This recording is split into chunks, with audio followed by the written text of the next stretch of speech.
정보가 있는 시사 토크쇼 장윤선의 팟짱.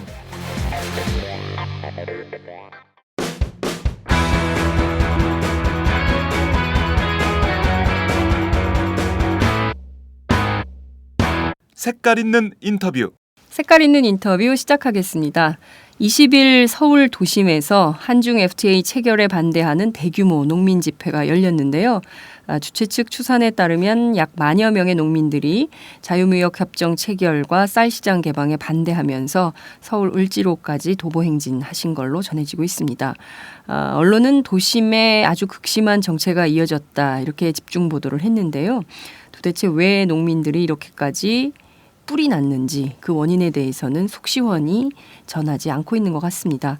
그래서 오늘 팟짱이 전국 농민의 총연맹 전농 이효신 부의장님과 통상 전문가이신 이혜영 한신대 국제관계학부 교수님을 모시고 잇따라 체결되고 있는 FTA의 문제점 그리고 박근혜 정부의 노림수에 대해서 집중 조명해 보도록 하겠습니다. 자, 우선 한 분 한 분 소개해 드리겠습니다. 이효신 전농 부의장님 나오셨습니다. 어서 오세요. 네, 반갑습니다. 네. 시골에서 서울까지 왔습니다. 어디서 오셨습니까? 저는 정업소에 속해오고 있습니다. 네, 축산 농가를 쌀 농사도 짓고 있고. 네, 굉장히 근데 부의장님 표정이 정말 평온하셔가지고 예, 진짜 그 농부의 농심이 느껴지는 표정입니다. 자세하게 이따가 좀 더 말씀을 나누도록 하고요. 그리고 지난 한중 FTA에 이어서 이번에 또 한 뉴질랜드 FTA까지 설명해 주시기 위해서 이혜영 교수님 나오셨습니다. 어서 오세요. 안녕하세요. 예, 교수님 출연하신 뒤에 반응이 굉장히 뜨거웠습니다. 그랬습니까? 네, 고정을 박아라. 그러니까 저는 그 팟캐스트에서 주로 정치 얘기를 많이 하잖아요. 그런데 저희가 주로 정보 그리고 경제 그리고 또 좀 그 사회 현상들을 분석하는 얘기를 많이 해서 그런지 댓글에 그런 얘기가 많이 올라옵니다. 팟짱을 들으면 상식이 많아진다. 자화자찬입니다. 문화 쪽 해도 돼요.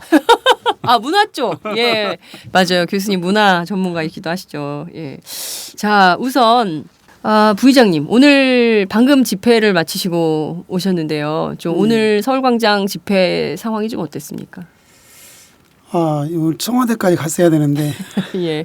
진격투쟁. 예. 마음은 청와대까지 가고 싶었는데 네. 이게 지금 안 되네요. 이게 노령화, 농촌의 노령화인데 네. 농민 집회도 노령화 돼가지고 예전 같지 않습니다. 이게 나오신 분들의 이 평균 연령이 네. 여기도 60세가 넘어가거든요. 아유, 사실. 예. 그래서 어떻게 보면 전경들이 이제 손자 같은 아들을 뛰어넘어서 그런 사람 그래서 좀 안타까움이 있죠. 네. 옛날에는 막 그 농민 시위 하면은 그 아주 기발한 도구들이 많이 있지 않습니까? 네. 막 분뇨를 활용한 예. 것들부터 시작해가지고 그런 일단 고춧가루 고춧가루 그다음에 젓갈 이런 젓갈 이런 것들을 많이 맞습니다. 사용하고 네. 아줌마들은 거 뭡니까 그 바늘을 갖고 와가지고 네. 이렇게 전경도 이렇게 살살 이렇게 했는데 이걸 좀 어떻게 보면 농민 정서 미풍양속이라 이렇게 생각해서 옛날에는 좀 이해를 해줬는데 네.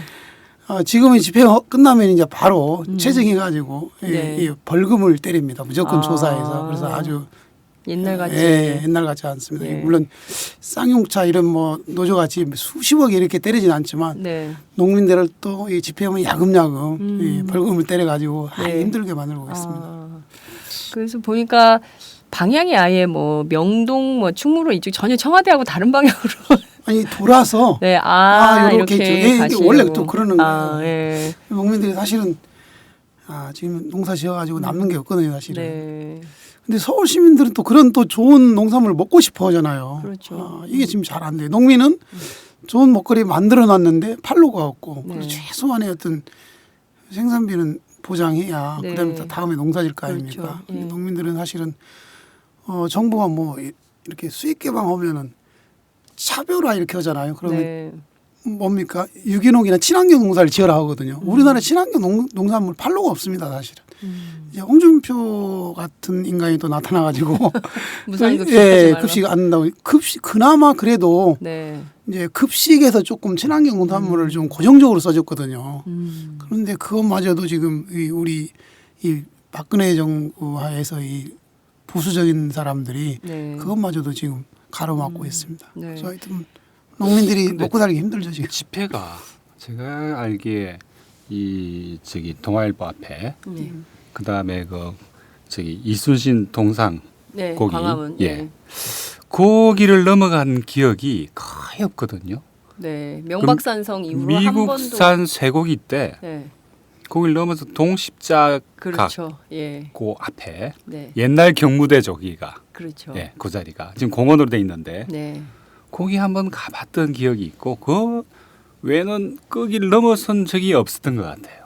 맞습니다. 네, 더더군다나 어떤 특정 부문 예를 들어 농이면 농, 노동이면 노동만 가지고는 그 선을 넘어가긴 이제는 불가능하지 않을까 하는 그런 참 우울한 전망도 노동자, 농민, 청년 학생 이렇게 그리고 모여서 일반 시민. 이 붙을 넥타이 때, 부대 예, 그 이렇게. 경무대 라인 네. 그 종합청사에 있는 그 곡이 네. 있고 동십자가 예. 그래도 해야 거기까지 갈 수 있을 것 같은데요. 자, 아니 그게 이 권력을 갖고 있는 사람들은 제가 보니까 다양하게 이 그런 것을 좀 뭐 다양한 무기를 가지고 네. 이 집회 시위자들이나 의사 표현을 하는 사람들을 그렇게 하는데 우리는 다양하지 못하고 그래서 그런 것 같습니다. 그래도 다양하지 못할 때 무기가 사실 그 대학생들 젊은 사람들이 그 역할을 해줬거든요, 사실은. 근데 저도 학교 다닐 때 좀 했지만 요즘에는 진짜 안 됩니다. 그리고 네. 농민들이 옛날에는 제가 기억나는 게 뭐 부산에 그 뭡니까 FTA 회담 올 때 한미 네. FTA 회담 올 때 네. 우리가 컨테이너로 지금 이명박 때 면박선서를 땄는데 사실 저희들이 그 동아줄 갖고 가지고 그 컨테이너를 잡아당겨서 농민들이 넘어뜨리고 이런 집회도 저력이 했었거든요. 있는. 예. 근데 맞아요. 요즘에는 농민 집회가 제일 과격하잖아요. 네, 네. 일단 다 뒤에서 막걸리를 한 잔씩 다 드시고 겨울에 주로 이제 또 농번기에 집회를 하시니까 농한기에 그러면 이제 주로 이제 그랬던 기억이 좀 나기도 하는데요. 자, 이번에 주요 쟁점이 역시 한중 FTA 쌀개방 문제였던 거죠. 그러죠. 뭐 네. 이건 뭐 FTA가 이제 하도 많이 체결돼 갖고 농민들이 이게 뭐는지도 잘 몰라요, 사실은. 근데 중국 FTA는 좀 다르죠. 왜냐하면 뭐 FTA를 해서 피해가 난다 이것보다는 이 중국의 농산물들이 너무 많이 들어와 있잖아요. 이미 들어와 있고 FTA 체결을 하기 전에 그걸로 인해서 사실은 농산물 가격이 많이 떨어져 있습니다. 사실 특히 이제 하우스 쪽에 나오는 과체류 쪽에 아주 심하거든요. 그런데 이제 FTA까지 체결한다 하면은 농민들 참으로 이제 막막합니다. 그래서 농민들이 어쨌든 중국하고 FTA 하면은 농사 짓기 어렵지 않겠나 이렇게 생각하고 있습니다. 한중 FTA하고 쌀개방 문제로 농민들이 농민 집회를 준비하는 사이에 박근혜 대통령이 하나를 더 하셨어요. 한 뉴질랜드 FTA를 또 체결을 하셨는데 최근에 그 박 대통령이 해외 순방만 가면 FTA하고 온다. 그래서 별명이 FTA녀가 될 것 같다. 이런 얘기도 아니에요. 나오고 그거는 있어요. 그 MB 때도 그랬습니다. MB가 비행기만 타면 들고 오는 게 FTA였어요. 예. 근데 이번에도 또 마치 박 대통령도 지금 그거를 좀 그대로 답습하고 있는데 네. 마치 강남간 제비가 박씨물어 오듯이.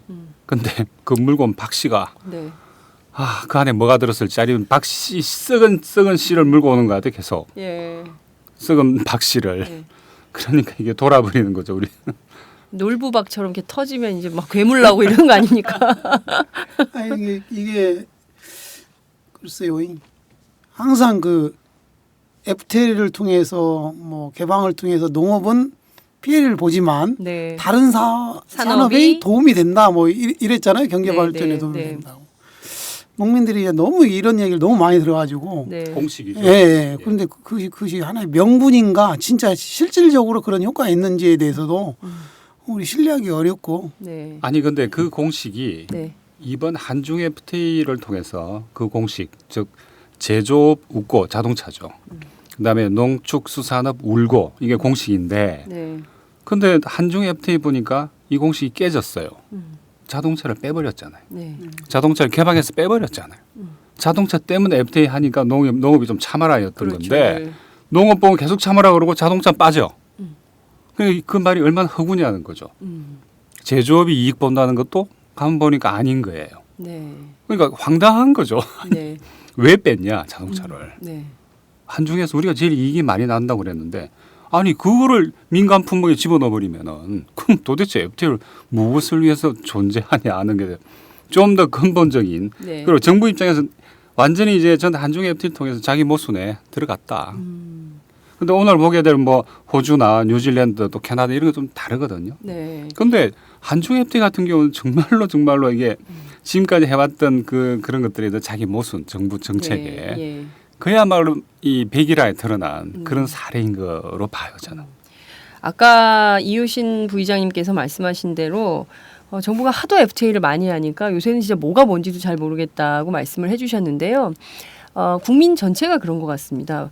무려 52개 나라하고 FTA를 맺었는데요. 도대체 어느 나라하고 FTA를 맺었고 그 성격이 어떻게 되는 거고 어떤 측면에서는 우리가 이익이고 어떤 측면에서는 손해. 그러니까 앞서 말씀하신 대로 제조업은 웃고 뭐 농축수산업, 농민들은 좀 피해 보더라도 뭐 그 제조업에서 좀 우리가 이익을 보니까 좀 참으라 대신에 뭐 일종의 반가이 할 수 있는 뭘 좀 드리겠다 늘 뭐 이런 식으로 약간 국물. 예 국물도 없는 국물 효과 저희가 지난 시간에 그런 얘기를 했었는데 근데 이런 말씀하신 방식이었는데 대로 그걸 좀 정리가 필요할 것 같아요 우선. 우리나라 국민 중에 네. 우리나라하고 스위스하고 이미 FTA를 10년 가까이 하고 있다는 건 아는 사람 있을까요?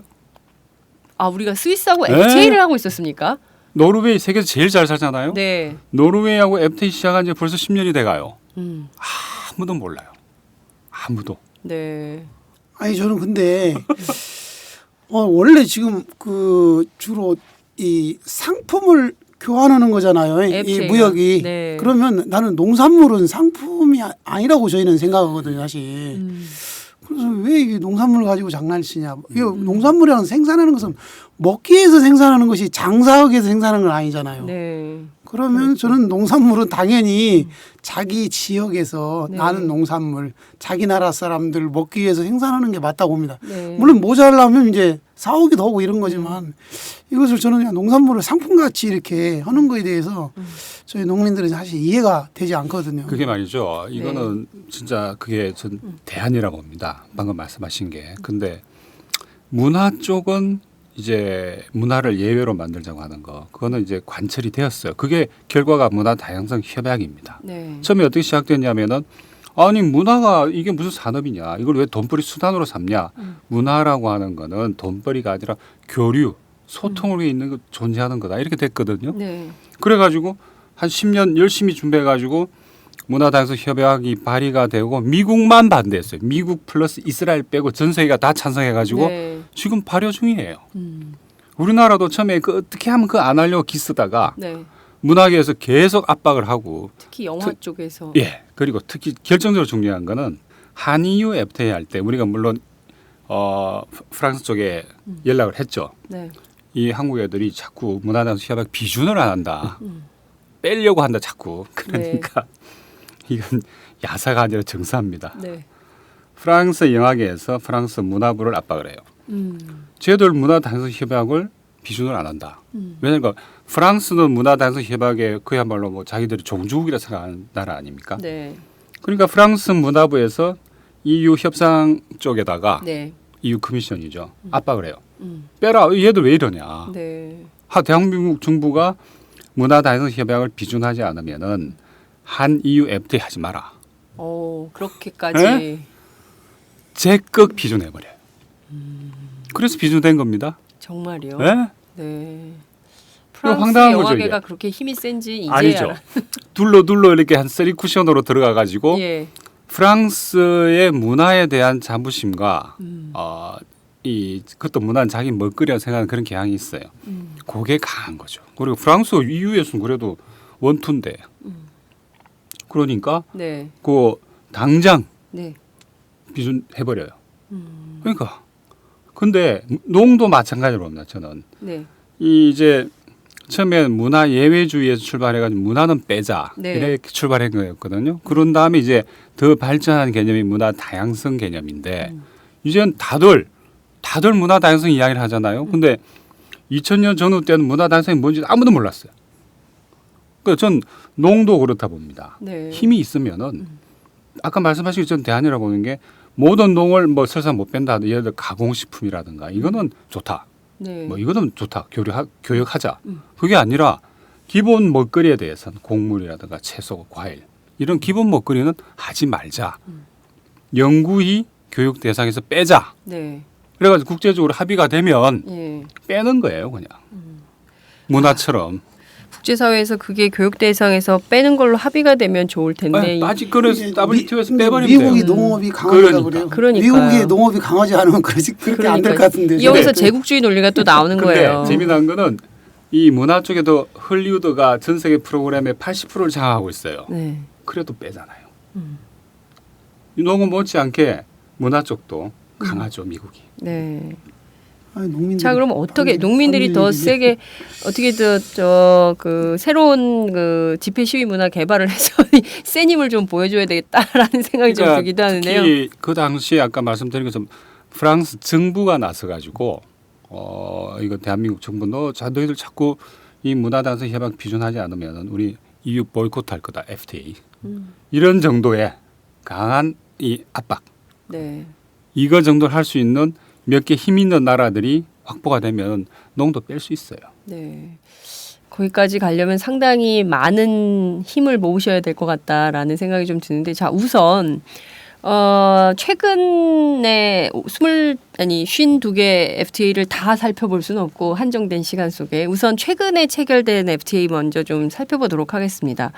자, 박근혜 대통령이 지난주에 해외 순방에 나서서 한 뉴질랜드 FTA를 체결을 했습니다. 사실 이게 낙농과 축산업 피해가 어마무시하게 예상이 된다. 이런 전망이 좀 나오고 있는데요. 우선 부의장님께서도 소를 몇 마리 키우고 계시다고 그러셨죠? 네, 저도 소를 한 70마리 키우고 있는데요. 남들이 보기에는 이제 분홍입니까? 많이 가졌다 이렇게 생각하는데 네. 별 볼 일 없습니다.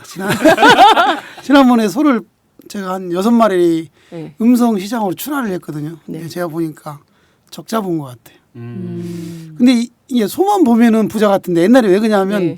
우리 어렸을 때 그잖아요. 소가 재산이었어요. 우리 어렸을 때. 예. 이게 소의 집에 소 한 마리만 큰 소 한 마리만 있으면 부자고 네. 2마리 있는 집은 진짜 부자거든요. 네. 근데 지금은 70마리가 있으신데도? 70마리 있는데 어떨 때는 이제 70마리가 왼수가 되는 거예요. 이거 사료값 소값보다 송아지 산 것보다 사료값이 더 비싸요. 사실은 네. 제가 예를 들면 송아지가 지금 한 250만 원 정도 네, 한 수송아지가 마리에. 되거든요. 예. 암송아지가 한 200만 원 되고 예. 그러면 이제 한 30개월 정도 먹이면은 네. 350만 원에서 400만 원치 사료라든가 이런 먹어줘야 걸 돼요. 먹어줘야 돼요. 그러면은 사료 소금보다 더 비싸잖아요. 예. 이렇게 돼가지고 만약에 소금이 소보다 떨어지면 100만 원이 더 비싼 거네요. 예, 예. 한 100에서 한 150만 원 정도 비싸거든요. 예. 그러니 그렇게 해가지고 사육해가지고 이 시장에 팔았을 때 가격이 안 나오면 이제 우리는 사료값 딱 갖고 나면 이제 다시 소 사서 뭐 늘려야 되는데 원래는 네. 옛날에는 소 한 마리를 팔면은 사료값을 3분의 1을 갖고 네. 3분의 1로 송아지를 사고 3분의 1은 내가 그동안에 노동력이 될까 이랬거든요. 이게 네. 정상적이 돼야 되는데 네. 그리고 우리 소 키우는 사람들이 비싼 걸 원하지 않거든요. 우리도 소값이 좀 낮아서 네. 좀 국민들이 대중적으로 많이 한우도 먹었으면 좋겠어요. 우리. 예. 그래도 부의장님은 한우를 드시겠네요, 자주. 아니, 70마리 일단 깔고 아니, 있으니까. 우리 제가 그런 얘기를 우리는 한우 많이- 먹기가 어려워. 네, 아니 근데 사실 저는 그 한우 먹기가 저도 힘듭니다. 왜요? 70마리 있으신데 왜요? 아니 어려우세요? 우리 아들들이 학교를 다니는데 네. 이제 친구들이나 선생님들이 예. 야 너 소 많이 키우니까 예. 소고기 좀 갖고 와. 날마다 소를 먹고 하냐 한 번이나 좀 갖고 와봐라 예, 그러는데 예, 예. 저는 소를 비싼 것은 저희가 그 음성 공판장에다 내고 저도 이제 싼 데 찾아다니면서 이제 설마 호주산 네. 드시는 건 아니시죠? 아, 저는 호주산은 먹지 않죠. 예. 야, 이게 한우 70마리 키우시는데도 한우를 제대로 좋은 거를 못 드시는 대한민국 그 농민, 아니, 축산 저는 농민의 한우를 현실. 잘 못 못 먹어도 좋으니까 네. 좀 제대로 값을 좀 받았으면 좋겠어. 받아서 예. 예. 이게 다른 사람들 우리 집에 오면 입이 쫙 벌어져요. 지금 많이 갖고 있다 이렇게 생각하는데 사실은 이게 경제적으로 따지면 큰 도움이 안 되죠. 사실. 자 교수님 이게 그 절절한 축산 농민의 얘기를 들었습니다. 실제로 한 뉴질랜드 FTA 체결을 하면 국내의 낙농, 축산업 피해가 심각해지겠죠? 그 당연하죠. 그거는 뭐 이미 뭐 정해져 있는 이치고. 근데 그 재미난 거는 네. 정부가 한 뉴질랜드 FTA 국회 보고를 하면서 네. 쌀은 양을 제외라고 했다는 거 아닙니까? 네. 쌀은 양호 제외. 그러니까 얼마나 내세울 게 없으면은 뉴질랜드 어디 쌀이 있습니까? 있지도 않은 쌀을 뉴질랜드 쌀 좋아하나요? 우리가 먹는 거는 자포니까 좋은 거 없죠. 네. 기본적으로. 근데 어떻습니까? 제가 가지고 있는 자료는 우리 지금 그 이른바 영연방 FTA 중에 호주하고 캐나다 네. 관련된 그 CG 분석 결과인데 네. 지금 부장님 뭐 뉴질랜드 CG도 갖고 계세요?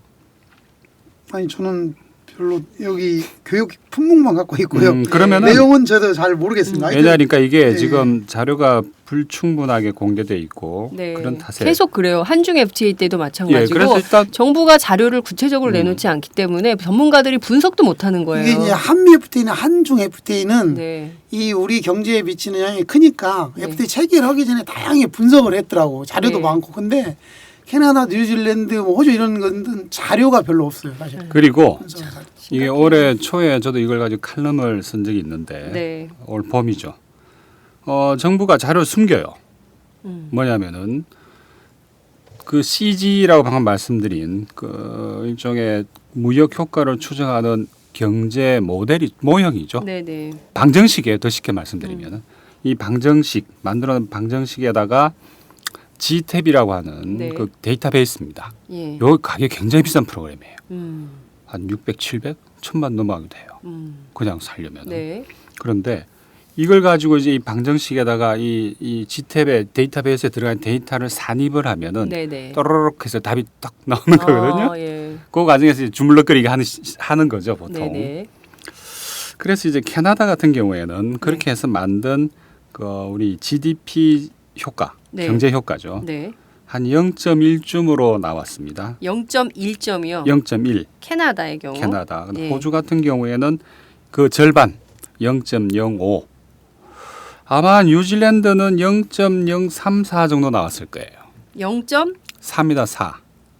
0.03 0.03 내지 0.04 정도 나오지 않을까 싶은데 효과가 왜 합니까? 이거? 이거 10년치를 합한 겁니다. 그러니까 10년치요? 예, 그렇죠. 이걸 또 10으로 나눠야 돼요. 네. 그러면 캐나다는 0.01%, 그다음에 호주 같은 경우에는 0.005%, 아마 뉴질랜드는 0.003이나 4 정도 될 거예요. 이렇게 이야기하면 잘 이해가 안 되실 겁니다. 예. 쉽게 말씀드려가지고 우리 네. 경제 규모에 잘하면 한 1,000억 정도? 그리고 대충 호주 FTA 해가지고 우리 한 500억 번다. 뭐 이렇게 생각하시면 되죠. 500억 정도의 500억 원입니까? 500억 원, 달러입니까? 원. 이요 와. 원. 근데 아니 부장님 당황하셨죠? 아니 그게 우리가 그런데 사실은 네, 당황하셨어요. 이게 수입 세국이 지금 절반이 지금 사실 호주산이거든요. 그렇죠. 그게 제가 보니까 우리 축산업 죽이려고 하는 거 아닌가.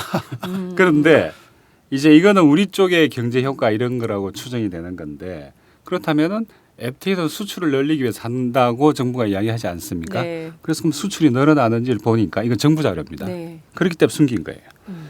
호주 FTA 같은 경우 우리가 FTA를 하게 되면은 한 2억 달러 정도 수출이 줄어드는 무역 흑자가 줄어드는 반면에 호주는 한 2.5억 달러. 그다음에 캐나다는 한 2억 달러 예. 정도 무역 수지가 흑자가 줄어드는. 오히려 그러니까 줄어든다는 줄어드는 거죠. 뉴질랜드도 마찬가지일 겁니다.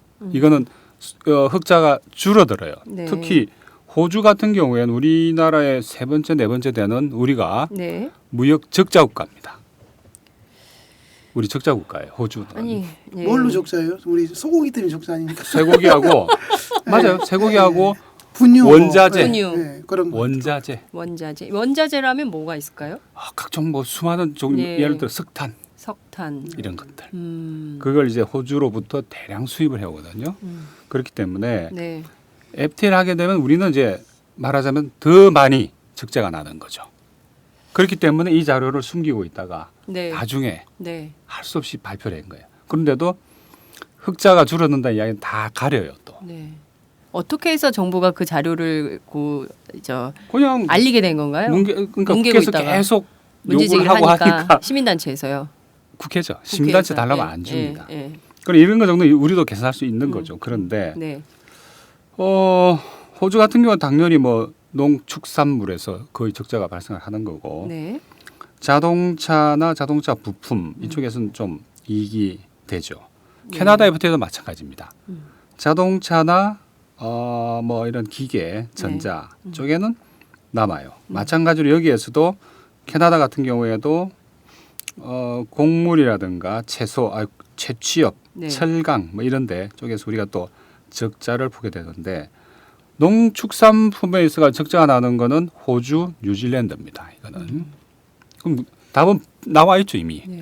농축산 쪽이 피해를 보되 자동차가 이익을 보기 때문에 좀 참아달라. 네. 이 공식 또 성립이 되는 거죠. 이게 보니까 여기 자료 보니까 네. 이 정유 산업하고 자동차 부품 뭐 이쪽에는 우리가 수출을 하고 네. 원목, 낙농, 뭐 가축 이쪽으로는 우리가 엄청나게 수입을 하네요. 네. 사실 여기 또 자료를 보니까 저기 네. 키위 분유가 많이 높은데 네. 원래 그 옛날에 그 제스투리? 농식품 장관 정운천. 정운천 네. 장관이 있거든. 이게 좀 정원천 장관. 이게 참다래 이렇게 해가지고 네, 맞아요, 하신 맞아요. 분이 참다래 하신 그분이 분. 아마 있었으면 제가 볼 때 반대할 것 같아요. 왜냐하면 네. 그분이 참다래로 이렇게 그래요. 돈을 벌다가 네. 이게 수입 키위를 사다가 이렇게 이게 참다래가 어떤 특정 시기만 나오거든요. 예. 그럼 나머지 시기는 이 키위를 수입에다가 이렇게 팔았거든요. 네. 그분이 지난번에 이제 굉장히 그 얘기를 많이 했었죠. 지난 총선에 나오셨을 때 출마했을 때 그 얘기를 굉장히 많이 했었죠.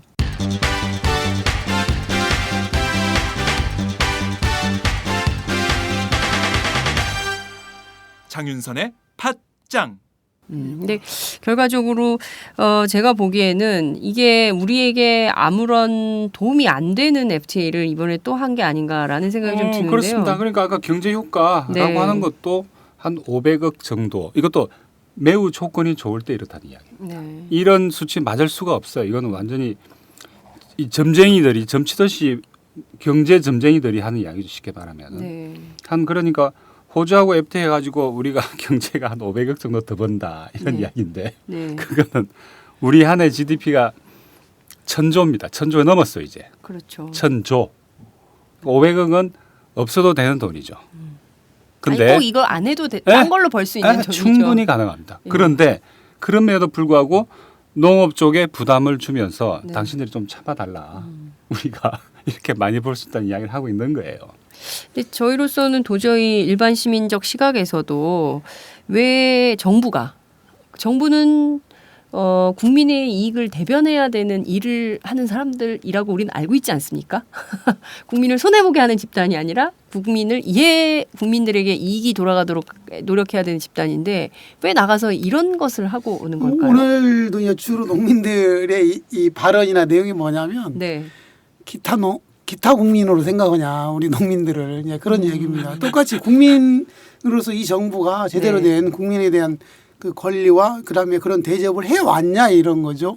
농민들이 그동안에 어떻게 보면 경제 발전이나 뭐 어떤 국민들 먹거리를 위해서 많은 희생 정말 허리띠 졸라매라 네. 낙수 효과 네. 그래갖고 기업이 돈 벌면 노동자들 그 농민들한테 나눠줄 거 아니냐. 그럼 농민들 너희들이 좀 이 경제 발전을 위해서 좀 농산물 좀 싸게 내놓아라 이렇게 했어요. 근데 농민들이 그 세월이 지금 몇십 년입니까? 네. 근데 여전히 그런 방식으로 정부가 농업 문제를 해결하려고 하는 거에 대해서 저희들이 이해할 수 없고 네. 이게 이 개방을 통해서 예를 들면 부족하면 돈 주고 사오면 된다. 이 논리는 사실 대단히 네. 이게 지금 잘못된 생각이고 이런 생각을 가지고 어떻게 정치하는 사람이 어떻게 후진국형 그런 사고를 갖고 있는 것 같아. 후진적 사고. 네, 어떻게 보면 서유럽 것 같은데 보면은 식량 자급률이 200%막 이렇게 되거든요. 그렇죠. 그런 나라들도 국가가 진짜 경쟁력이 없지만 농업을 국가가 네. 식량 안보 차원에서 지금 그렇게 하는데 우리는 농민들이 지키려고 하는데 왜 이 정부 박근혜 대통령을 포함해서 이 정치권이 네. 이걸 식량유권을 내주려고 하는 것인지 저희들 이해가 가지 않죠. 자, 여기서 두 가지 쟁점을 얘기를 좀 해봤으면 좋겠습니다. 첫 번째, 정부가 늘 내세우는 얘기가 우리 한우가 너무 비싸니까 싼 값에 우리 국민들이 소고기 많이 드시라. 이런 차원에서 한미 FTA 때도 마찬가지였고 미국산 쇠고기 수입 개방 때 그 난리를 치지 않았습니까? 그런데 결과적으로 그 소고기값이 그렇게 싸지진 않았어요. 호주산이 있지만 그러면 한 뉴질랜드 FTA가 되면 그래 비싸니까 한우는 그 싼 값에 쇠고기를 많이 먹을 수 있게 되는 거냐? 그 가능성은 있는 걸까요? 일단 우선 교수님께 한번 여쭤보고 싶습니다. 그건 이제 시장에 달렸죠. 정부가 가격을 책정한다거나 통제할 수 있는 메커니즘이 이제는 없으니까 그건 철저하게 시장 논리에 따라서 수요 공급의 법칙에 따라서 네. 아마 결정이 될 겁니다. 그런데 네. 지금 수입 쇠고기 시장이 이제 국내를 넘어섰잖아요. 물량으로 네. 이 점유율이 그 중에서 1등이 당연히 호주, 네. 그 다음에 미국, 캐나다, 뉴질랜드 앞입니까? 대충 비슷할 거예요 순위가. 네. 그런데 이제 캐나다산도 이제 본격적으로 들어오면은 달라지겠죠. 그다음에 뉴질랜드산이요? 뉴질랜드산도 본격적으로 들어오면 이제 달라질 겁니다. 그러면은 호주, 미국, 그 캐나다, 그다음 EU도 들어온다 그러는 EU 네. 쪽도 들어올 수 있고, 그다음에 이 뉴질랜드 한 5개, 6개 나라들이 치열하게 네. 요 손톱만한 대한민국 쇠고기 시장을 놓고 죽으라고 싸울 거예요. 네. 그럼 어쨌든 가격 인하 요인은 발생할 겁니다. 그리고 이거는 틀림없이 한우 농가에게 명백히 압박 요인이 될 거예요. 같이 그러면- 내리라는 거죠. 그렇죠. 근데 아까 말씀하신 것 사료값도 안 되게 네. 이미 생산비 미만으로 지금 출하가 되고 있는 거 아닙니까? 그러면은 하지 말란 이야기죠. 근데 이제 우리가 저도 소를 키우고 있지만 좀 저렴했으면 좋겠어요. 근데 몇 가지 이유가 있는데 첫 네. 번째는 저는 곡물이 일단 비싼 거예요. 우리는 곡물을 사다가 해야 되잖아요. 그 사료는 국산 사료입니까? 아니면 아니죠. 외국에서 대부분 다 곡물이 외국산이죠, 사실은. 네. 그거는 어느 나 미국산입니까? 아니 중국도 있고 미국도 이제 뭐 이게 환율에 따라서 하기도 네, 하고 네, 그 나라의 네. 어떤 이게 농작물 어떤 그 상황에 따라서 달라지기도 네, 합니다. 그래서 네. 우리가 비싼 이유는 첫 번째는 이 곡물을 수입해다 하기 때문에 비싸는 거고 네. 두 번째는 우리나라 그 어떻게 보면 그 한우 고기의 식품에 영향이 있어요. 문제가 있어요. 저는 이거 바뀌어야 된다고 하는데 마블링이라고 하잖아요. 네, 그래서 네, 네. 어떻게 보면 지방을 이게 네. 살에다가 이렇게 해가지고 네. 부드럽게 고소하게 먹는 거거든요. 네. 건강에 별로 안 좋은 거거든요. 예. 이렇게 해갖고 이것을 이제 등급화해가지고 네. 좋다 그러는데 별로 좋은 게 아니에요. 근데 저는 건강에 네, 그러죠. 그렇게 하다 보니까 어떻게 보면 사료를 먹이는 기간이 길어져요. 마블링은 거세를 해가지고. 네. 옛날에는 예를 들면 거세하기 전에는 15개월이면 출하를 해요. 700kg, 800kg 예. 성으로. 근데 지금은 그보다 2배, 30개월, 32개월 이렇게 해서 출하를 하거든요. 그럼 곡물이 예. 많이 먹게 소비되잖아요. 그 거세 2+급 이렇게 되는 예. 거예요. 근데 그것이 제일 건강 안 좋은 거예요. 아, 그게 제일 비싸요. 제일 비싼 것을 이게 부자들이 제일 안 좋은 거 먹고 있다 이렇게 생각합니다. 그래서 저는 이런 그 식품에 대한 생각도 바뀌어야 된다고 생각을 해요. 네. 그래서 아마 저는 이게 좀 바뀌어질 것 같아요. 이게 서서히 건강을 위해서 예를 들자면 그 동안에는 먹기 좋게 마블링 고소하고 부드러운 거 이렇게 안 했으면 좋겠어요. 저는 네. 그렇게 소를 키우면은 소고기도 사료가 조금 먹여지니까 그러면 네. 우리가 사료가 반절은 아니더라도 반절 가까이 우리가 사료를 많이 수입 안 해도 되거든요. 네. 그다음에 빨리 출하하니까 가격을 낮출 수 있습니다. 아, 예. 단지 이 고기는 부드럽진 않지만 고소한 맛은 씹는 맛은 있어요. 근데 우리 입맛이 지금은 고기, 돼지고기, 닭고기, 소고기가 고소하고 씹는 맛을 못 느끼고 그냥 부드러운 맛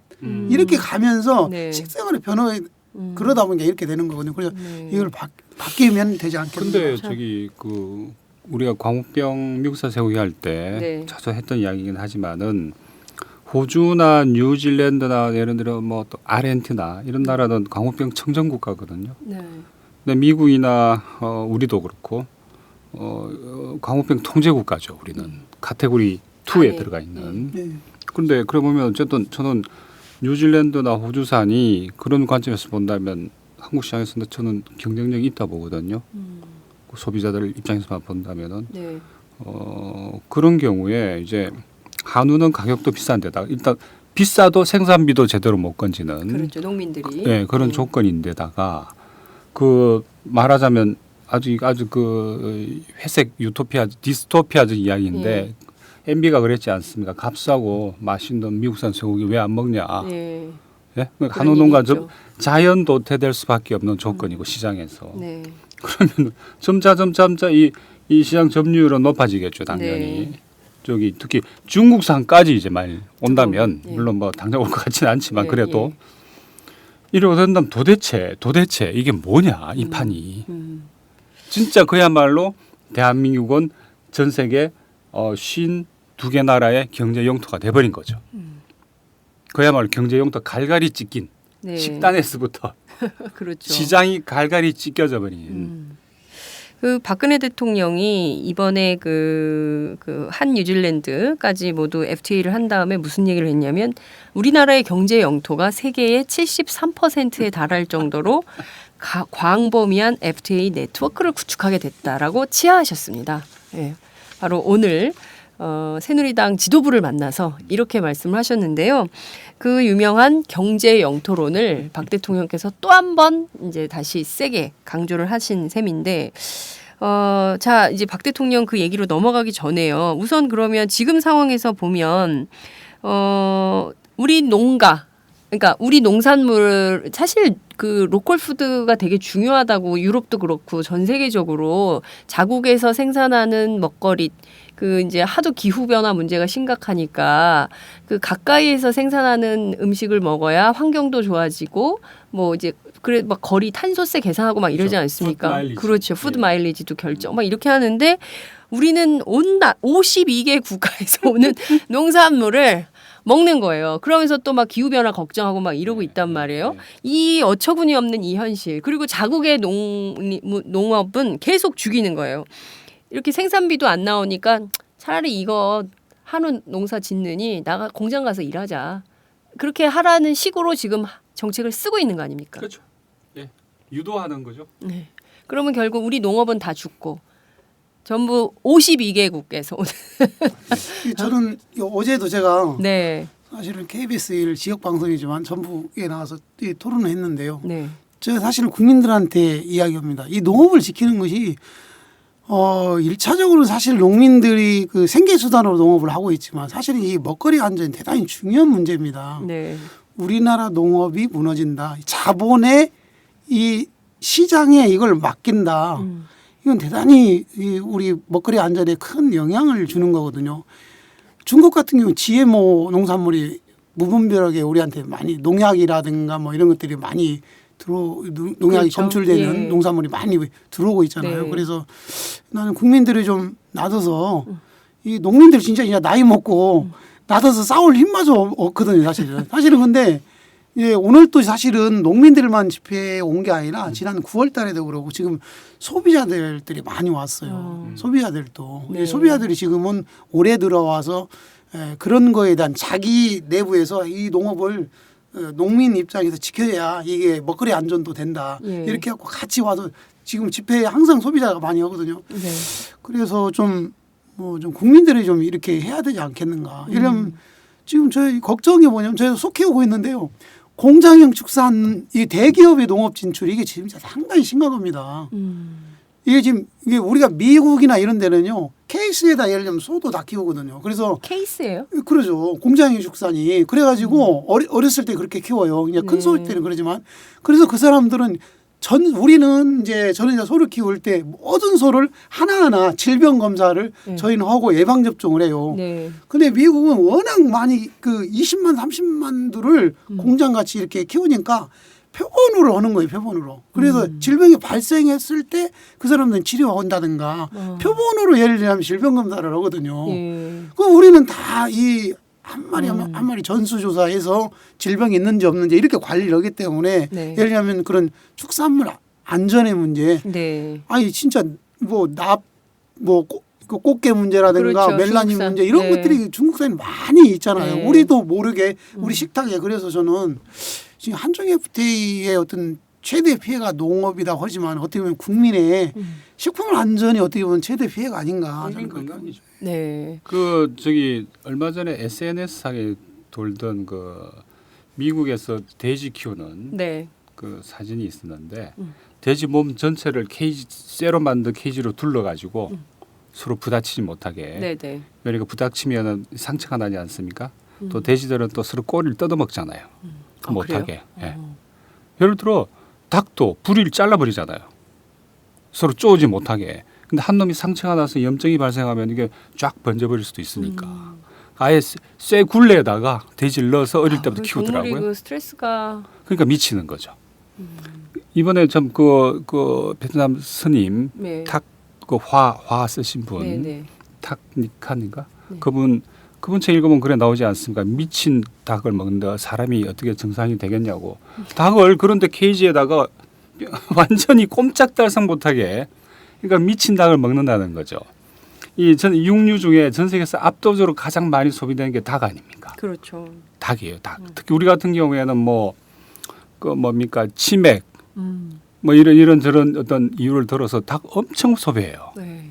오죽하면 그 닭 키우는 회사의 사장이 그 나폴레옹 모자를 구입했지 않습니까? 하림 하림. 김은국이 예. 네. 26억 들었대요. 26억. 아니 이게 5억짜리 26에 샀는데 이게 농민들 피들을 다 착취해 가지고 산 거거든요. 사실 왜냐하면 사실 김은국이라는 사람이 우리 전라북도 익산에 살아요. 아, 그래요. 원래는 우리하고 똑같은 농민이었어요. 동네 사람이셨어. 아, 그러죠. 예, 예. 그런데 똑같은 농민이었는데. 예, 이 정권의 비호하에 엄청나게 성장을 했어요. 음. 그래서 지금의 어떻게 보면 닭 계열화 사업의 90%를 지금 하림이 하고 있거든요. 네. 오리 예. 닭을. 근데 이 하림이 지금 돼지 그다음에 소 여기까지 다 하려고 이미 법 개정을 다 해놓고 정부 관료들이 이걸 다 열어주고 있습니다. 그래서 네. 저는 이제 경쟁력이 떨어지는 이 경쟁력을 떨어뜨리게 만들어서 시장에 네. 이 축산물을 맡겨서 이 수입에서 맡겨 우리는 이제 중소농들이 사실 제가 아까 70마리에 있죠. 네. 가장 어중간하는 중농입니다. 이게 예. 대농도 아니고. 그래서 지금요 올해 지금 그 폐업 신고를 50도 미만의 폐업 신고를 받았어요. 그래서 그 농가들이 지금 다 폐업하거든요. 지금 소농들이 견디들 못합니다. 아, 그 근데 사육법도 이렇게 비싸고. 소농들을 폐업시켜 가지고 대기업한테 이 대기업을한테 이 축산도 하도록 네. 이게 수입도 하지만은 진짜 이게 지금 농민들을 노동자로 만드는 거거든요. 지금 농민들을. 네, 네. 그러죠. 그래서 지금 뭐 닭이나 오리도 바로 그런 건데 그래서 그렇게 되면 어떻게 돼? 그 사람들은 돈을 벌어야 되기 때문에 밀집 사육을 할 수밖에 없어요. 그러니까 지금 우리가 AI라든가 뭐 이런 그 질병들이 많이 발생한 이유는 사실은 질병이 문제입니다. 이게 기업들이 돈을 벌기 위해서 좁은 공간에 농민들은 사실은 자기가 키우면 그렇게 안 키우죠 사실은. 네. 그래서 우리 대기업 농업 진출에 대해서 제가 심각하게 생각해야 우리 돼요. 부의장님하고 같이 그 쌀산업 대책 협의회에 같이 이렇게 들어가고 있거든요. 네. 저도 정부에서 내놓는 각종 데이터 이런 거 분석해보고 네. 고민을 해보면은 결국 한국 농업은 농공 저기 중국의 농공이라 그러죠.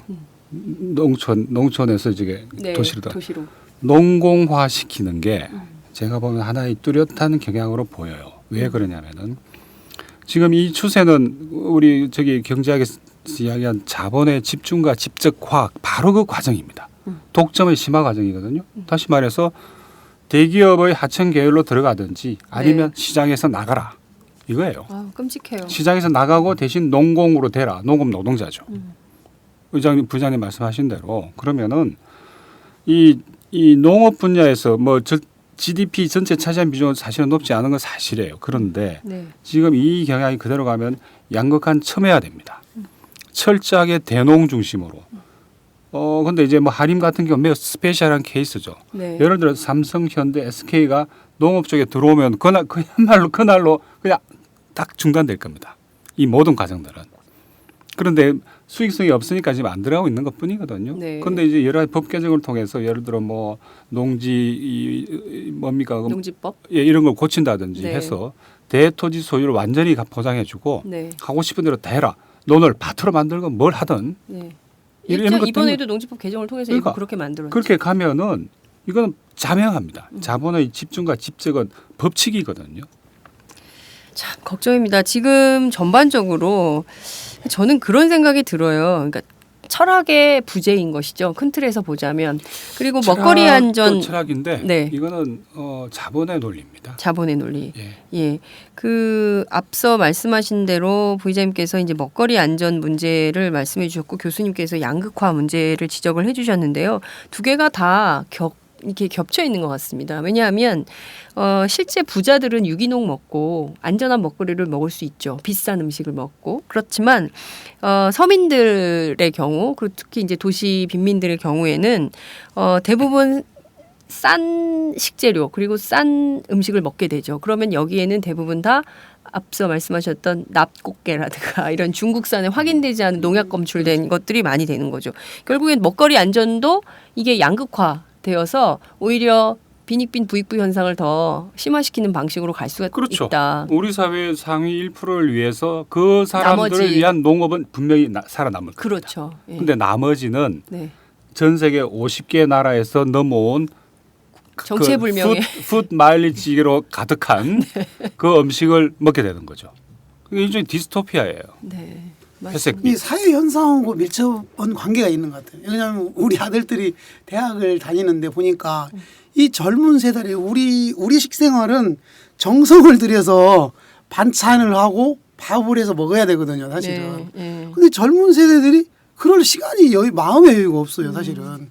그리고 이게 소득이 이게 시간적 여유도 없고 두 번째는 네. 소득이 없으니까 젊은 20, 30대들이 국산이나 이런 걸 따지는 게 아니라 그냥 점심 한 끼, 저녁 한 끼를 그냥 때우는 거더라고 그 사람들은. 그렇죠. 그게 제가 보니까 야 저는 우리 아들 학교 앞에 가서 밥을 사주려고 제가 갔더니 충격적인 게 한 4,000원 정도 네. 되는데 시골에도 백반 한 그릇에 6,000원 해야 되거든요. 네. 근데 대학가 앞에 4,000원짜리더라고. 네. 식재료를 뭘 썼는가 이거 봤더니 네. 진짜 이게 다국적 중국산. 밥상이에요. 다국적 그래서 밥상. 야 이런 것들을 우리 젊은이들이 그러니까 뭐 우리 김성훈 전 장관 이야기한 대로 불임이 심화되고 애들이 이제 건강에 문제가 생겨서 이제 결혼해도 여자 같은 경우 예를 들면 남자들도 이게 뭐 재생산이 예. 이게 안 되는 이런 사회적 문제로 지금 가지. 실제 제가 주부잖아요. 집에서 밥상을 차려보면요. 그리고 이제 저희가 가난한 노동자들이니까 밥상을 차려보면 정말 다국적 밥상이에요. 나름 아이들이 좋아하는 새우를 사면 에콰도르산 새우. 국산 새우는 좀 사기도 어렵고 철이 딱 정해져 있으니까 그렇죠. 그리고 대부분 뭐 소고기는 호주산이나 뭐 이렇게 되고 그리고 뭐 사람들이 그런 위로를 또 합니다. 삼겹살은 뭐 미국산 먹어도 돼. 캐나다산이랑 뭐 이렇게 차이가 있겠어? 뭐 이런 식으로. 이제 이런 식의 주장을 하면 어느덧 이렇게 보면 쌀 빼고는 정말 다국적 밥상이 되더라고요. 맞아요. 그리고 우리 부회장님 말씀하신 대로 이게 청년층에 갈수록 어떤 음식 교육이 필요한데 이제 불가능한 조건. 왜냐하니까 지금 청년 실업이 사실상 10% 아닙니까? 네, 이거는 끔찍한 수치거든요. 예를 들어서 이거는 우리가 유럽에 못 사는 유럽, 그리스나 포르투갈, 스페인 이런 데 못 사는 지역 이태리도 네. 가보면 그 지역의 청년 실업률이 한 20%대예요. 또 우리 온 나라가 우리 같은 게 이제 그걸로 간다는 이야기인데, 근데 자본의 논리나 시장의 논리, 시장의 입장에서 본다면은 그 정도의 청년 실업은 매우 좋은 겁니다. 왜냐하니까 임금을 다운시키는 왜냐하면 공급이 늘어나잖아요. 네. 그 공급이 서로들 경쟁해서 공급이 늘어나고 대신 기업의 수요는 정해져 있는 거거든요. 그러면 임금을 내릴 수 있는 요인이 되는 거죠. 그러니까 청년들끼리는 청년세대는 죽으라고 자기들끼리 박터기 싸워요. 어떻게 살아남으려면 취직을 해야 되니까. 네. 그런데 자본의 입장에서 본다면은 적절한 규모에 지금은 좀 높아요. 적정 규모 넘어갔다 보는데 규모의 청년 실업을 유지를 하는 게 좋죠. 무서워요. 선생님. 유지를 하고 있는 거예요. 지금 우리 정도의 경제 규모에다가 우리 정도의 어떤 재정, 우리나라가 굉장히 좋은 재정을 가진 나라입니다. 우리가 네. 절대 가난한 나라 아니에요. 우리 정부는. 그런데도 청년 실업 해결 말만 하지 안 하잖아요. 안 하는 게 시장이나 자본 입장에서 좋은 거예요. 진짜 예를 들어서 제가 학생들은 항상 이야기하는 게 그 반값 등록금이 필요한 이유는 딴 게 네. 있는데 아니다. 반값 등록금이 되어야지 알바 시장에 공급이 줄어들고 그래야지 임금이 올라간다. 시급이. 네. 그렇게 돼야지 비로소 너희들도 철학도 하고 문화도 향유할 시간이 생기고 맞습니다. 그게 그래 가능해진다. 그리고 그게 정상이다. 글로벌 스탠다드다. 네. 아니 대학에 등록금 안 받는 게 스탠다드다. 음. 근데 한국 이건 아니다. 네. 한국에서 대학이라고 하는 게 사적 의무 교육이잖아요. 그렇죠. 지 돈 내서 의무적으로 해야 되는 거예요. 네. 그렇게 해도 취직이 안 돼요. 이런 나라가 어디 있습니까? 취지가 안 되니까 또 대학원도 네. 가지 않습니까? 그러니까 학력은 계속 올라가요. 예. 갈수록 취직 문은 더 좁아져요. 네. 그리고 대기업 재벌 입장에서 본다면은 청년 실업 그거 왜 해결해야 돼? 해결할 이유가 없는 거예요. 대학 나와갖고 다시 취직하기 위해서 학원 가잖아요. 학원도 다니잖아요. 그 취업학원. 저는 최근에 이제 저희 나이 또래 애들이 이제 그럴 나이거든요. 지금 네. 애들이 대학 네. 졸업하고 취직 문제. 근데 보니까 지방에서 이 학교를 다녀요. 괜찮은 대학에 나와요. 근데 네. 서울 가서 취직 안 돼서 다시 서울에 있는 학원을 다니더라고요. 근데 학원이 보니까 기업이더만요. 저는 뭐 이렇게 뭐 우리 어렸을 때 그런 뭐 이렇게 하나의 뭐 공인중개사 뭐 이런 그런 거 뭐 사회복지 이런 건 줄 알았더니 기업 쪽으로 이 학원을 운영하더만요. 부장님, 저기 우리나라 사교육 시장이 말이죠. 농업보다 더 큽니다. 그거 잘 보셔야 돼요. 자, 소를 정리하시고 사교육 시장으로. 예, 그런 기회가 주어진다면 예. 그거를 못 네. 없앱니다.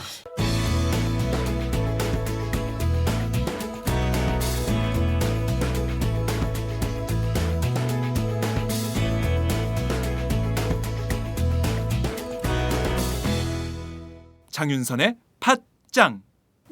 한중 FTA를 넘어 한 뉴질랜드 FTA를 넘어 그 청년 실업까지 모든 문제를 저희가 놓고 좀 얘기를 좀 하고 있는데요. 어느덧 50분이 지났습니다. 자, 제 핵심적인 얘기를 다시 또 압축적으로 컴팩트하게 좀 가보면요. 박근혜 대통령이 오늘 새누리당 지도부하고 만나서 현재 국회에 계류돼 있는 FTA 비준 동의안을 빨리빨리 통과를 좀 시켜달라. 그래야 적기에 우리나라가 경제적으로 재도약할 수 있다. 교수님 왜 웃으십니까? 박 대통령께서 아주 심각하게 말씀하셨는데. 경제 효과가 한 해 500억밖에 안 되는데 500억 원을 우리가 더 얻으면 그러면 너무 심각하게 얘기하셨는데 아니, 근데- 교수님 웃으시면 어떡해요? 아니 근데 그것을 저는 이제 그런 생각이 들어요. 국민이 이제 대통령이 하는 그런 말을 믿을까? 이제 저는 그런 생각이 들고 교수님은 하나 아니, 더 제가 세게 그러면은- 얘기하셔. 또 생각이 뭐냐면 본인이 믿을까? 예를 들면 대통령이 내가 자기가 이야기하면서 그 말에 대해서 진짜 신뢰를 하고 이야기하는 것인지 네. 아니 국민들이 그렇게 생각하는 것 같아요. 내 주변에 이야기 들어보면 과연 대통령이 저렇게 이야기하는 것이 정상적으로 예를 들면 이성을 가지고 이야기를 하는 것인지 그래서 네. 국민들도 믿지 않는다. 근데 그 지지 세력들은 왜 지지를 할까? 근데 지지하는 사람들도 안 믿고 지지를 한다. 이렇게 생각을 하고 있습니다. 근데 이렇게 따지면 대통령은 현재 우리 박근혜라는 자연인이 대통령이라는 직위를 수행하고 있는 거 아닙니까? 네. 그건 일종의 대통령은 이 뭐랄까요 그 저기 관료 시스템의 네. 어떤 인격적 표현이에요. 그 말을 말씀을 드린 이유는 대통령이 그렇게 믿고 안 믿고는 중요하지 않습니다. 본인이 개인이. 네. 그런데 현재의 이 관료 시스템, 그게 통상 관리도 포함해서 네. 이 사람들의 머리에 이 사람들의 어떤 그 그룹 싱킹이라고 그러죠. 집단 네, 사고. 네. 이거는 FTA는 무조건 이익이다. 그리고 우리는 수출로 먹고 살기 때문에 네. 다소 농업이 희생되더라도 어쨌든 주력 산업인 자동차를 밀어줘야 된다. 이거는 그걸 강철 같은 어떤 합의 구조가 이루어져 있는 컨센서스가 네. 이걸 깨지 않으면은 네. 못 바꿉니다. 아니 근데 저는 이 진짜 그 뭐 단기간에는 그 비교 농산물을 비르기 위해서 수입하는 게 싸다 이렇게 이제 이야기는 할 수 있다고 생각을 하는데 저는 이 농업만 식량이 만약에 안 자급률이 떨어지게 되면 네. 사회적 비용이 네. 엄청나게 크게 치러질 것 같아요. 우리가 이거 통일 대비해서 뭐 우리 북쪽에다도 지원도 하고 그런다고 하잖아요. 네네. 그렇듯이 저는 제가 생각할 때 진짜 저는 농사 짓는 농민으로서 이렇게 농사가 정성이 들어가지 않으면 그리고 네. 농토라는 게 지속적으로 가꾸지 않으면 이게 말 그대로 생산 기반이라고 하는데 네네. 이것을 꾸준히 유지하지 않으면요 힘들거든요. 이것이 한 번 무너지면은 복구가 안 되죠. 공장을 제가 거는 게 아니기 때문에. 네. 그래서 저는 이거 진짜 사회적 비용이 지금 당장은 그리고 제가 산자부 홈페이지에 들어가니까 이런 내용이 있더라고요. 네네. 예를 들면 농산물을 수입해요. 네. FTA 체결하면서 관세를 철폐하잖아요. 그럼 관세 철폐한 만큼 예를 들면 수입 농산물이나 축산물이 싸야 될 거 아니에요. 그렇죠. 그런데 일시적으로만 내려가지 다시 이 관세 처음에 매긴 만큼 다시 몇 년 후에는 올라간다는 이게 이 산자부 홈페이지에 올라온 내용입니다. 사실은 뭐 산자부가 내놓은 얘기 아닌데 그래서 저는 FTA를 체결해서 관세만큼의 네. 그 농축산물이 가격이 수입이 특정 기간에는 낮아지겠지만 네네. 장기적으로 보면 결코 그렇지 않다. 왜냐하면 그 나라 농민들이 예를 들면 뭐 호주나 뉴질랜드 그다음 미국 중국의 농민들이 수출하는 게 아니라 네. 어떻게 보면 다국적 기업들이 그걸 사다가 그렇죠. 돈 벌기 위해서 하기 때문에 네. 저는 그래서 이거에 대해서 우리가 좀 관심 있게 봐야 되지 않겠나. 근데 제가 저번 시간에도 계속 강조를 하지만은 네. 상품의 시장 가격, 상품의 제 눈앞에 지금 종이컵이 있지 않습니까? 네. 이 종이컵 중에 관세가 차지한 비중 이거 중국산일 것 같은데 네. 1% 2%밖에 안 돼요. 이게 100원이라면 관세는 1원입니다. 1원이에요. 그렇죠. 근데 이걸 가지고 근데 이 1원이 수입상한테 양이 엄청나게 수백만 개를 수입하거나 하는 사람 입장에서 본다면 그만큼의 추가적인 자기 이익이 생기는 거지 네. 소비자 이익이 생기는 게 아니거든요. 그렇죠. 그러니까 이거는 수입상은 괜찮아요. 관세 없어지면은. 그렇지만 소비자 입장에서는 FTA 때문에 관세가 낮아서 물가가 내려갔구나. 체감할 수도 하기도 불가능할 뿐더러 네. 의미도 없습니다. 교수님께서 말씀하셨어요. 차라리 백화점 5% 네? 할인 쿠폰이 훨씬 훨씬 이익이다. 비교도 안 돼 이익입니다. 이거는. 그러니까요. 예. 그럼에도 불구하고 박근혜 대통령은 조기 비준 필요성을 강조를 했습니다. 한호주 FTA를 들어서 올해 이 FTA들이 발효가 안 되면 일본보다 관세 철폐가 늦어지고 또 수출 손실액도 연간 4억 6천만 달러가 될 정도란 그 연구 결과가 있다. 조기 비준 안 되면 이거 큰일 난다. 국회가 빨리 비준해라. 이렇게 서두르셨어요. 박 대통령 우려가 너무 심각해 지금. 큰일 났어. 걱정이 너무 많으셔. 이거 안 될까 봐. 국내에서 네. 뭐 여러 가지 세월호 문제라든가 지금 박근혜 대통령이 너무 그 정치적으로 네. 취임한 때부터 지금까지 대통령으로서 인정하지 않는 국민이 너무 많잖아요. FTA라도 하려고 네, 하나? 그거라도 해서 민생의 어떤 그런 문제, 국내 정치적인 문제를 네. 그런 식으로 하지 않는가. 우리 국민들이 그러잖아요.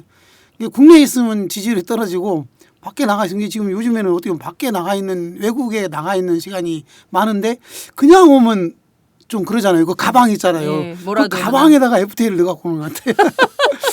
저도 그래 보고 아주 굉장히 정확한 지적입니다. 근데 그리고 동시에 아까 지금 한호주 비준을 안 하면은 손실이 얼마다는 이야기는 네. 정말 옛날 라디오거든요. 한미 FTA 때 한미 FTA 지금 비준 안 해주면은 매년 뭐 수십조의 손실이 발생한다고 이야기한 거 그거 협박을 제가 계속했죠. 지금 그 확인을 못 해보겠지만 그 자료 틀림없이 무역협회에서 줬을 거예요. 그래서 무역협회가 네. 경제수석한테 주고 경제수석이 타이핑을 해가지고 대통령 머리에 타이핑을 하는 거죠. 두두두두둑 쳐가지고 요거 하면 이렇게 말씀하세요. 하면 대통령이 FTA가 뭔지 어떻게 합니까? 몰라요. 그런데 옆에 있는 관료들이 네. 딱 애워 싸서 요건 요런 겁니다 하고 타이핑을 쳐서 주면은 네. 그냥 외워서 말하는 거예요. 물론 책임은 대통령한테 있는 거죠. 네. 그렇게 어이없는 발언을 할 수 있는. 네. 그러나 이게 하나의 구조예요. 지금 그 구조가 지금 작동하기 때문에 허구날 이 농 쪽만 당하는 거고. 그래서 제가 보기에는 지금 네. 아니 웃기는 이야기죠. 무역협회 누군가 분명히 연구원 하나 만들었어요. 그 엉터리 자료 만들어 가지고 그래서 뭐 안 해준 매년 얼마 손해가 나고 말도 안 되는 시나리오거든요. 그런데 우리 국민들은 이거를 조중동 보수 언론 그 언론의 지형이 또 8대2, 9대1 아닙니까? 보수 언론과 종편이 장악한 환경에서 이게 또 진실인 줄 알고 믿고 아 그렇죠. 진짜 대통령 이렇게 얘기했는데 그게 사실인데 이거 빨리 해야지 야당이 이놈들 말이야 이런 거 빨리빨리 근데 안 아까 하고 말씀드린 뭐 하고 그 있는 거야 이렇게 되는 거죠. 호주의 FTA는 하면 할수록 적자가 늘어나는 FTA라고 그렇게 자기들 자료예요. 그러니까요. 그 키예프라고 대외경제정책연구원이라는 관변에서 만든 데이터예요. 아니 저는 그 박근혜 정부는 그 엉터리 같은 일들을 할 수 있다고 봅니다. 그럼 국회는 뭐 하고 있냐 이거죠. 네. 그래서 지난번에 뭐 국회의원 그 김동철 산자위원장이 그런 말을 했더라고요. 네. 한 뉴질랜드 한 호주 FTA인데 자료를 뭐 2페이지 갖다 보여줬다고 그러잖아요. 예. 저도 봤어요. 예, 네. 그런데 그런 얘기 한겨레 했었는데 일면톱. 예.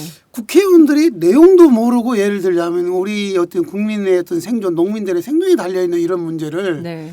내용도 잘 모르고 국회 비준을 그냥 해야 된다. 저는 이거에 대해서 물론 이제 아직 가서명도 하지 않고 뭐 정치적으로 타결을 해놓은 것이지만은 국회가 좀 제대로 역할을 해야 되지 않겠나요? 근데 그렇습니다. 이게 저는 농민 입장에서 그러거든요. 이번에 지금 저 내용에 뭐가 있냐면 한 호주 한 캐나다 협정에 따른 축산폐가난이 네. 국회에서 여야정 협의체에서 이 합의안을 냈어요. 근데 거기 나는 이해가 안 게 두 쪽짜리 예를 들자면 그 자료를 보고 어떻게 이렇게 네. 합의안을 낼 수 있냐 이거죠. 그러다 보니까 이 합의안이라는 게 사실 농민들한테 아무 도움이 안 되는 합의안이죠. 예를 들자면 금리 같은 거 좀 낮춰준다는 거거든요. 근데 우리나라 한국은행 기준금리가 2%예요. 네. 근데- 원래 낮아요. 네, 근데 우리 농민들의 정책 자금은 정부가 특별히 지원해 주는 게 정책 자금인데 네. 정책 자금 금리는 우리 3%예요. 이게 말이 되는 거예요. 농협이 예를 들면 한국은행한테 돈을 빌려다가 네. 농민들한테 장사하고 정부는 뭐냐 이거죠. 네. 예를 들면. 농협이 그래서 이것을 뭐 1% 떼는 예, 거죠. 그래서 농협이 이런 띄어먹는 거네. 네, 중간에 이것을 고리를 띄고 있어요. 농협이. 그래서 이거를 대책이라고 사실 내놨고 사실은 이게 그리고 우리나라가 이제 갑자기 저는 이게 좀 조금 더 우리 농민들의 현실적인 문제인데 이게 지금 정부는 알고 있어요. 지금 농민들이 무허가 축사가 많습니다.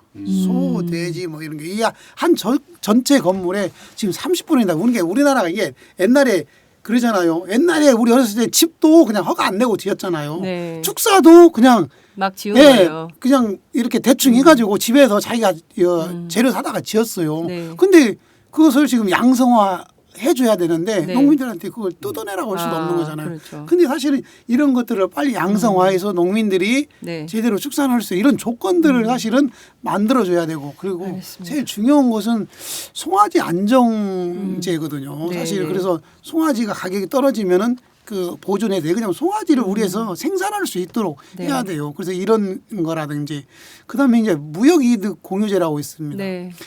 이 법안이 2년째 지금 국회에 지금 잠자고 있는데요. 네. 그동안에 정치권들이나 국회의원들이 말이 그래요. FTA 체결해서 수혜 보는 이제 뭐 다른 자동차라든가 그런 제조업 그런 쪽에 이득 보는 데가 있잖아요. 수혜를 네. 보는 데가 있고. 그럼 농업은 항상 피해 보니까 그쪽에서 이쪽한테 좀 이득 보면 지원해줘니 이런 이야기 했어요. 네. 말은 이게 헌재가 몇 년 됐는데 네. 이거 국회에 지금 법안이 잠자고 있어요. 그러니까 굉장히 국회의원들이 한편으로는 무책임하고 한편으로는 굉장히 무식하고요. 네? 또 한편으로는 무시를 당하고 있는 것 같아요. 왜냐하면 정부로부터 제가 국회의원이라면 굉장히 불쾌할 것 같아요. A4 2장 가지고 뭘 하라는 거냐. 이렇게 국민의 그 위임받은 권력을 웃기게 하는 거냐. 이렇게 비판할 것 같은데 뭐 그냥 2장 가지고 왔어요. 끝.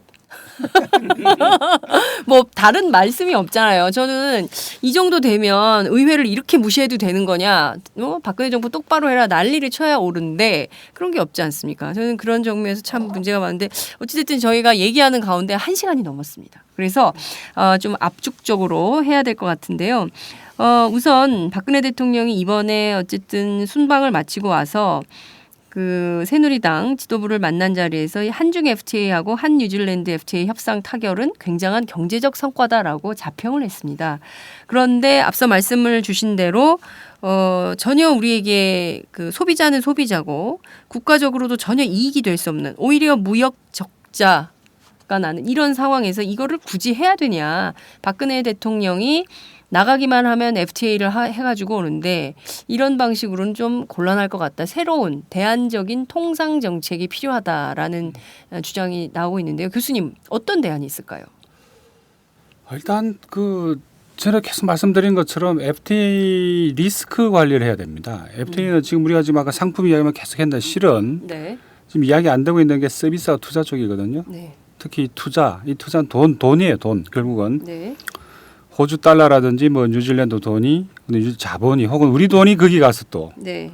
그리고 특히 이제 뉴질랜드나 호주의 시민사회에서 가장 우려하는 게 네. 한국의 이 대자본들이 들어와 가지고 ISDS 그걸 가지고 공공 정책의 공간을 이른바 팔러시 스페이스라 부르죠. 네. 이 공간을 없애버리는 거.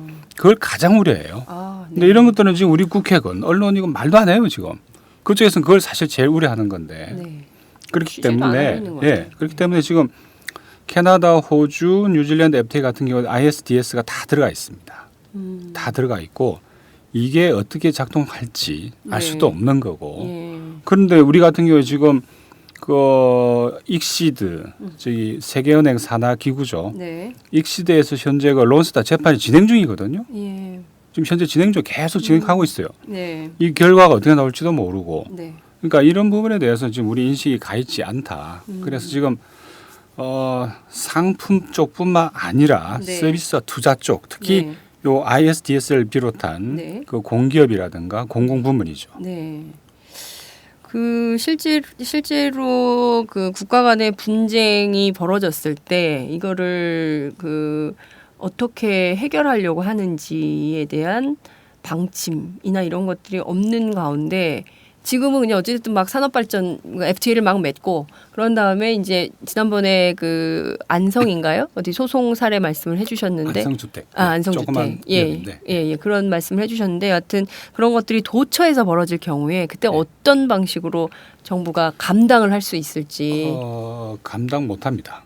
이렇게 많은 나라하고 FTA를 체결하고 네. 물론 그중에서 소송을 걸 수 있는 역량을 갖춘 나라는 뭐 미국, 유럽, EU죠. EU 그다음에 호주, 뭐 캐나다 이런 나라는 다 할 수 있어요. 이미 그걸 여러 번 겪어봤고 그쪽은. 근데 우리 같은 경우에 아직까지 일상이 되게 하는 그 사례들이 네. 아직은 드물죠. 그리고 진행되는 것도 한 건밖에 없고 네. 우리가 다른 나라 정물 상대로 건 것도 현재 안성주택 거기 하나밖에 없죠. 예, 네. 현재는. 네. 그렇지만 FTA가 늘어날수록 그 리스크도 동시에 늘어나는 거죠. 네. FTA가 늘어날수록 이익을 보면 조금 분명히 있습니다. 분명히 있지만은 반대 네. 손해보는 쪽도 분명히 있는 거고 그리고 그 손해보는 쪽은 복구 불가능 같은 게 농업 쪽은 한번 당하면 복구가 안 되잖아요. 특히 그렇죠. 앞서 말씀하신 대로. 그러니까 이런 부분에 대해서 종합적인 리스크 관리 네. 여기는 아예 개념이 없어요 지금. 그리고 이건 이제 리스크 관리라고 하는 부분은 뭐 새로운 통상 정책을 우리가 고민한다고 할 때 네. 그 중에 하나로 자리를 잡아야 되고 더 중요한 건 그럼 앞으로 어떤 형태의 통상 협정을 맺을 건가 하는 부분에 대한 사회적 합의와 토론이 있어야 되는 거거든요. 네. 물론 총 개념이 있습니다. 예를 들어 지금 유럽이나 미국의 시민사회에서 가장 많이 이야기하는 게 just trade, 그러니까 정의로운 무역이라고 하는 컨셉. 네. 그리고 정의로운 투자를 해라 하되 너네 나라 가서 ISDS나 이런 강요하지 마라. 그리고 특히 투자를 뭐 핑계로 해가지고 상대국 정부를 압박한다든지 네. 상대국 정부의 공공정책을 제약한다든지 이런 거 하지 마라. 이런 합의거든요. 네. 그리고 저기 웅크타드 같은 데서도 이미 그런 어떤 지침들 다 만들어 놨어요. 네. 투자와 관련해 가지고 네. 그런 것들 아주 적극적으로 가지고 와야죠. 알겠습니다. 투자자 국가 소송 문제에 대해서도 말씀을 해주셨는데요. 어찌됐든 지금 대한민국의 대다수의 오마이뉴스 제외하고요. 오마이뉴스처럼 이 정론직필을 하는 언론을 제외한 다른 일반 언론들은 대한민국이 이제 52개 나라하고 맺었으니 FTA 강국이 됐다. 이렇게 하면서 뭐 좀 쇠고기는 내줬지만 공산품에서 이익이 있을 것이다라고 장밋빛 미래를 쏟아내고 있는데요. 어찌됐든 오늘 방송을 통해서 많은 청취자들께서 잘못된 FTA의 쌩얼을 좀 목도하고 계신 것 같습니다. 저희가 시간이 더 많으면 좀 더 나눠서 꼼꼼하게 얘기를 좀 했으면 좋겠다라는 생각이 들었는데요. 여하튼 그래도 저희가 좀 다양한 다양한 주제를 가지고 얘기를 좀 해본 것 같습니다. 두 분 멀리서 정읍에서 여기까지 와주셨는데요. 특히 교수님 수원에서 여기까지 오시고 감사드리고요. 끝으로 한 말씀씩 해주시고 정리하는 것으로 하겠습니다. 마일리지로 하면 교수님이 가까우시니까 어디 먼 데부터 그렇습니다. 제가 보기에는 다른 형태의 자유무역, 지금 우리가 하고 있는 FTA는 자유무역이 아니죠. 엄격히 따지면은 그 이름만 빌려왔을 뿐인데 다른 형태의 어떤 대안적인 통상 협정 혹은 새로운 통상 협정은 가능하고 또 이제 만들어야 된다는 거죠. 그리고 FTA는 이미 충분히 했기 때문에 이제는 더 이상 안 해도 한국 경제에 아무 지장 없고 오히려 득이 될 테다, 득이 된다 이런 걸 말씀드리고 싶네요. 네. 글쎄요, 참 농업이 어떤 공익적 가치가 상당히 있는 거 아닙니까? 네. 그렇다고 보면은 이것은 그 국가가 일정 정도 예산을 투자해서 좀 지켜야 되지 않겠는가 하는 생각이 들고 지금 식량 자급률 문제 이거 심각한 거 아닙니까? 이걸 국가가 포기해서는 안 된다고 저희는 생각을 하고요. 그래서 저희가 생각할 때는 앞으로 있던 먹거리 안전이나 식량 안보 차원에서도 지켜야 되고 사실은 이 정부가 지금 진짜 더 나쁜 짓을 하는 게 있습니다. 사실은 네. 이게 과거에는 농민이 괜찮은 농민, 경쟁력 있는 농민, 규모화된 농민이 농사나 소를 키우게 했거든요. 네. 근데 지금은요. 이명박 때부터는 돈을 갖고 있는 자본이 농사를 짓도록 하는 길을 열어놨어요. 농지법도 개정하고 그렇죠. 농지소유라든가 농업법이라든가 이런 것들을 그 어떻게 보면 비농민들이 참여하도록 이렇게 기회를 열어줬어요. 이것은요, 그 사람들은 예를 들면 국내 자본도 저는 걱정이라는 거예요. 예를 들면 그 사람들은 돈을 벌기 위해서 농업, 그 다음에 농사 짓고 소 키우고 이렇게 된다는 거예요. 네. 그러면 진짜 안 되죠. 그래서 저희는 농민이 농사를 짓도록 하는 것이 좋은 먹거리 생산하고 그렇죠. 그러지 않겠는가. 그래서 좀 국민들이 관심 갖고 우리 농민들이 나이 먹어서 진짜 농촌에서 지금 그 안에도 지금 그 가만 놔둬도 사실 농업 인구가 축소될 거거든요. 네. 그런데 지금 억지로 지금 구조조정이다 이렇게 해가지고 농민들을 쫓아내려고 합니다. 사실은 지난번에 언론에 보니까 우리 서민들이 농사 벌어서 한 60% 이상을 다시 그 빚을 갚는 데 쓴다고 하는데 우리 농민들은 이미 그런 게 농사를 지어서 농협에다 빚 갚는 게 일이에요, 사실은. 네. 이런 어떤 악순환을 빨리 끊고 농민들도 조금 더 농사짓는 행복감을 느끼게 좀 해줬으면 고맙겠습니다. 이런 얘기도 하더라고요. 농지법을 다시 바꿔야 된다. 농사 안 짓는 사람들이 땅 갖고 있다가 또 형질 변경해가지고 토지 변경해가지고 거기다가 건물 짓고 뭐 이런 식으로 땅 투기하는 그 대표적인 그 수혜자가 이번에 그 지난 730 재보선에서 당선된 김용남 새누리당 의원이거든요. 뭐 그런 식으로 하는 사람들이 굉장히 많다는 거죠. 농사 짓지 않으면 농토 못 갖게 만들어야 된다. 안 그러면 우리 농업, 농민 지킬 수 없다. 이런 얘기들을 많이 하는데요. 실제로 그게 국회 안에서 논의를 해야 이게 제대로 된 국회의원들 아닌가라는 생각이 좀 들고요. 2004년 세계사회 포럼의 주제가 또 다른 세계는 가능하다. Another world is possible이었습니다. 그래서 앞서 말씀하신 대로 또 다른 형태의 자유무역을 한반도에서부터 시작한다면 늘 우리가 이제 앞서가는 민족 아닙니까? 앞서가는 국민이므로 FTA?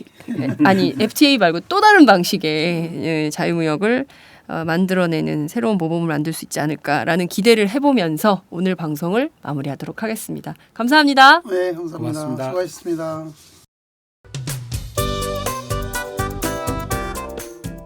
안녕하세요. 장윤선의 팟짱 애청자 여러분. 저는 김병기입니다. 전에는 편집국장이었는데요. 지금은 10만인 클럽 회원이자 본부장 맡고 있습니다. 그런데 10만인 클럽이 뭐지? 이렇게 궁금해하시는 분들 많으실 겁니다. 오마이뉴스에 자발적으로 구독료를 내는 시민들의 모임입니다. 지금 매월 후원해주시는 분이 몇 명이죠? 8,000명이요. 그럼 앞으로 몇 명을 모아야 합니까? 10만 명이요. 아, 참, 갈 길이 멉니다. 그런데 조중동 구독자는 많게는 100만. 이래서 진보 언론 살아남을 수 있을까요? 아, 10만인 클럽 후원으로 만들어지는 팟짱 응원하고 싶으시다고요? 지금 전화 주세요. 02-733-5505로 전화하셔서 내 손번호 274를 꾹 누르세요. 오마이뉴스 기사의 모든 기사 하단에 동그란 주황색 배너를 누르셔도 됩니다. 여러분들의 참여로 팟짱이 웃음소리 더 커질 수 있습니다. 감사합니다.